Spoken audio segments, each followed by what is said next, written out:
Hello dear programmer, I welcome you all in the lecture series of Fundamentals of Data Structure. In today's class, we are going to start with the data structure as a new concept. We will see what is a data, what is a data type, and what is the data structure and the abstract data types.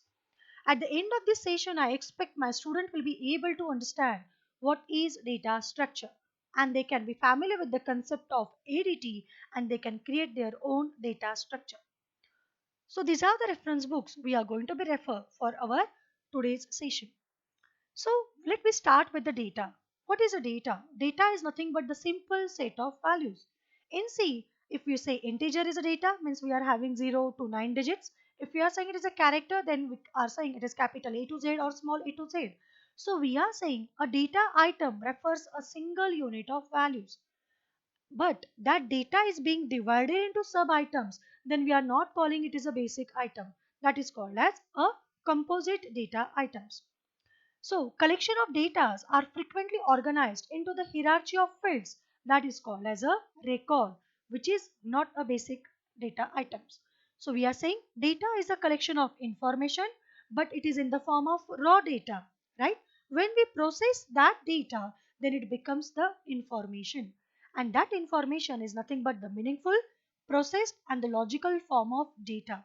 So data can be numerical, character, symbol, or any kind of algorithm.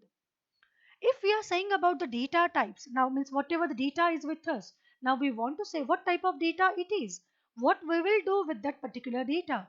That's why we are saying the data type is here. It consists of two parts, it having the data and what kind of operations we can perform on the data. In programming structure, we are saying that a data type is nothing but which refers that what kind of data that variable may hold. So in generally programming, computer programming, we are saying that a variable is created to store that particular data. So each variable is assigned with some data type, and that determines that what type of value it may contains. For example, if I say integer a, means a containing integer value. But what I will do with the type of a, means whether I am going to use that a will do some arithmetic operations. Are we going to compare with the value of a with some other constant value? Means what the operations we people are performing on the data. So such a data type is being classified as a data. Okay, so it can be either integer or as a float. As I said that a data can be divided into small constituent parts, or some of the data are not divided into the small constituent parts. Based on that, a data is of two types. Either it is a atomic data or composite data. Atomic data are nothing but a single data which cannot be decomposable. Means it cannot be divided into subparts. So what is atomic data type? It is the set of atomic data with identical properties, and it consists of set of values and what kind of operations we can perform on that values. If we take the example of characters, A is what? It is a atomic data. So we can do some operations like we can compare the characters, okay, we can display the characters, etc. But if you take the integer value 100, then what we will do with that 100?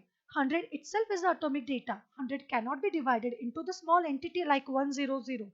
If we divide it into the 100, means we are losing the importance of 100, that the value 100. So that's why 100 is called as atomic data.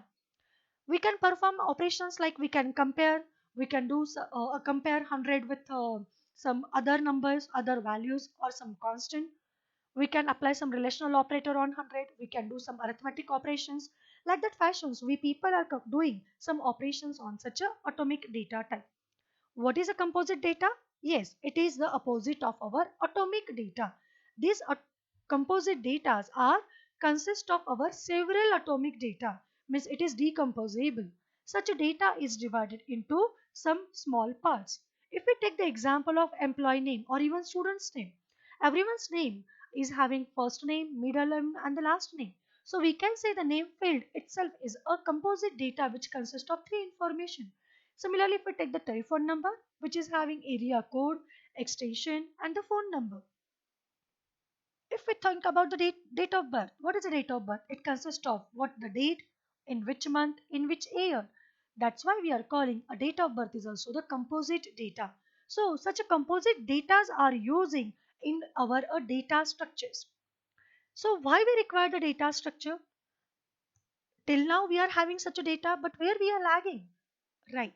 If I'm going to develop, suppose I'm a programmer and I'm interested to develop a one application which will maintain the employee record of that particular organization. So what kind of employee records are there? Means employee is having his own ID, the name of employee. Now name of employee is again what? It can be the composite data. ID is again a we can say atomic data, his mobile number, his address, his designation, his salaries, then his qualifications, and so many data we are want to maintain. Then how we are going to do? In C programming, if we think, then we can have a data, right? We can have integer, string, we can able to do, then we can able to do the structure. Yes. So with help of this structure means I am organizing this data, employee data, which consist of some atomic and some composite, and I want to arrange them into some logical manner. So it is called as a structure, right? So structure is nothing but the set of rules which hold that data together, which is having some set of association or some relationship. So we can say that data structure is an aggregation of atomic and composite data type into a set with some defined relationship. So data is can be organized in different ways. We can organize in either mathematical way or some logical organization. So like that fashion, we can organize some data. Then what kind of operations we can perform on them? So like that way, we can combine our set of values and what kind of operations we can perform on them. If we take the example of data structures, specifically in C, then we can maintain array. Yes, array is what? It is a collection of sequence of homogeneous data. So such a data is known as element. So we are saying a small is nothing but the value. Small value of array is nothing but the element. So we are having some association among them. What is association? About their position. Means first element at the first location, second element at the second location, and so on. But if we think about our the records, that is a heterogeneous combination of such a different type of data, and we are putting into the single structure.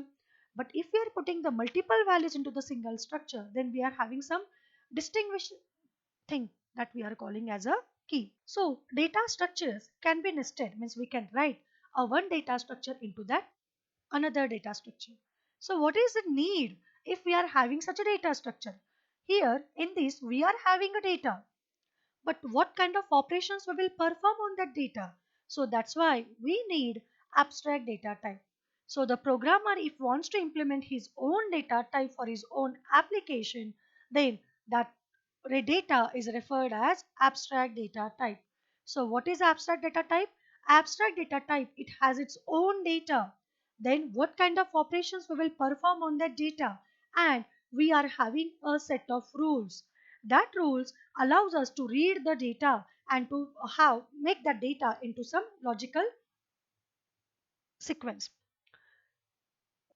With ADT, the user not need to concern that how the task is going to be implemented, but the user understand that what data, what operations we can able to perform. So that's why we are saying that ADT mentions only what operations to be performed, not how. So we are saying not how, it is nothing but that abstractions, means we are hiding their implementation details. So ADT does not specify that how data will be organized, what algorithm will be used to implement that particular operations. So such a hiding such a information or hiding such a details is known as abstraction. So abstraction is the process of providing only essential things and hiding the details. So due to that abstraction, we know what a data type can do, but we does not know how it can be done. So that's why we are calling it is an encapsulation. So encapsulation is nothing but that where we people are having the data, what type of operations will be performed, and then we are not mentioning how the set of operations are implemented. So the definition of the type and all operations on the data can be localized, means we are using only calling to that particular functions. So if we think about that ADT as like our C++ compared with the C++, Then ADT will be considered as a C++ class which consists of data and a operation. So what are the methods in C++? Whatever the methods or the operations are there, they are nothing but the member function of that particular class. So ADT is consist of set of definitions that allow the programmer to use function while hiding their implementation.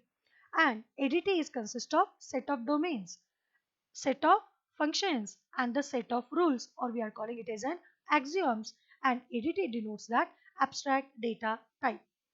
So in short, we are saying ADT as a black box which hides the inner structure and design of the data. If we take the example like set as a ADT, what is set? So set is what? It is our abstract data type. Then what type of data? As ADTs consist of set of data, set of function and some rules. So what we can say the rule? That rules are nothing but we are saying it consists of only the one type of information. Okay. So what type of information? That is nothing but the element. So data is nothing but the element. It either integer or either character. Then what kind of operations we can perform on set? We can do union, intersection, we can complement that says, we can identify what is the size of set, etc. If we think about that the queue, so queue as an ADT, then what is a queue? Queue is nothing but like our darshan queue, right? We are maintaining the queue to just use our buses, right? So that queues are nothing but the sequence of elements. Then what kind of operations we can perform? Yes, we can check that is there queue is empty?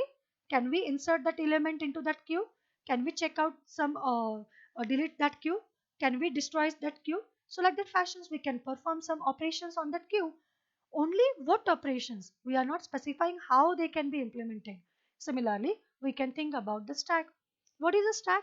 If you stacks is are nothing but we can say the stack book stack, or where books are keeping one above other.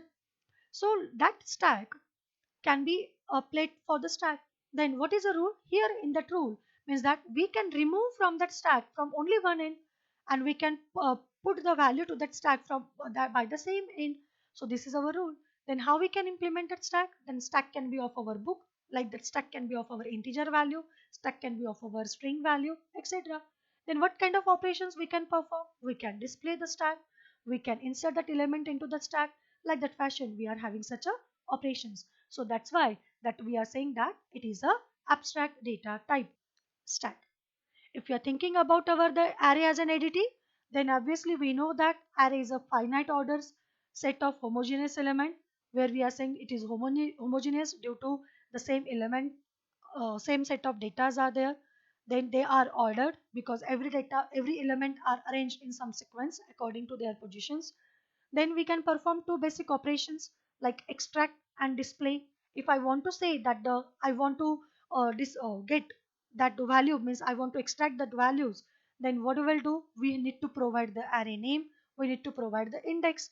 Then what we people are getting? We get that the element. What is the element stored in that particular ith index? If you want to if we want to store the item, then what it will do? It will take the array, it will take the index, and it will take that element where we want to insert that element. So what we are getting at the end, we people are getting the updated array. So like that fashion, and the rule is that we can say that array is having lower bound and upper bound, and we can compute the ranges from the lower bound minus upper bound minus lower bound plus 1. So like that fashion, we are having some constraints, and we are showing that array can be considered as an ADT. So how this array is going to be displayed and maintained in memory, we don't know. We are not interested, right? So we are getting that a data is our array. We can perform two kinds of operations like extract the data and we can store the data. And what is the how we can compute the range? So by upper bound and with the help of the lower bound. So like this fashion, we are having some rules. That means from that array, we can access the elements only from lower bound to upper bound. We cannot go beyond that upper bound. So this is the rule. So like that fashion, we are specifying that our arrays can be considered as an ADT. Then what kind of operations? We cannot simply say that we can only store and extract the value. We can delete the item from that array, we can insert it, we can do the sorting, we can do the searching, we can display the array, we can merge two arrays, we can compute the length of array. Like this, we can perform such a different kinds of operations on that array. If we think about the list is what? It is a sequence of zero or more elements. So like that fashion again, we can perform the operations on the list. We can print the list. We can insert that element into the list. We can remove from the front or we can remove from the last position. Then we can replace a one element by another element. We can calculate how many elements are there in the list. Then is the list is empty or not, is the list is full or not. Like that fashion we have identified that the list as additive.